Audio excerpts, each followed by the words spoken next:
Yet another case of violence in the subway. A woman telling us how she and her son were beaten so badly in one attack, they are still afraid to leave their home. CBS 2's Nick Calloway has this story, new at 11.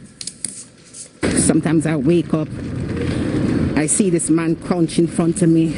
Those flashbacks still haunt this 55-year-old woman 9 days after she and her son were beaten on a moving subway car in Brooklyn. The victim asked us not to show her face out of fear of retribution. She said this man was asking for money on a 4 train between the Nostrand and Franklin Avenue stations in Crown Heights. That's when suddenly and randomly the man attacked. And he was just beating me, punching me. Her 21-year-old son intervened. The next thing I knew, he punched my son and my son flew back on the seat, and it was so terrifying.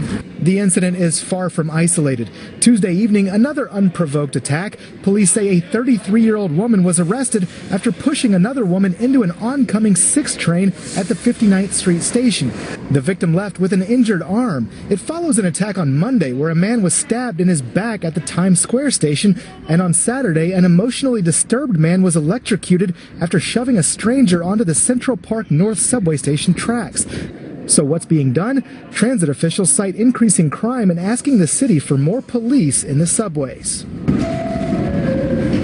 But the woman beaten senseless on that subway in Crown Heights says city officials need to do more. Since that attack, the victim tells me she's tried calling the mayor, her city council member, the borough president, and the public advocate to talk about subway safety, but so far, she hasn't gotten a single response. We were fighting for our lives. She was too afraid to go to the hospital because of the pandemic, and she's still terrified to leave her house because her attacker is still out there. In the Crown Heights section of Brooklyn, Nick Calloway, CBS 2 News.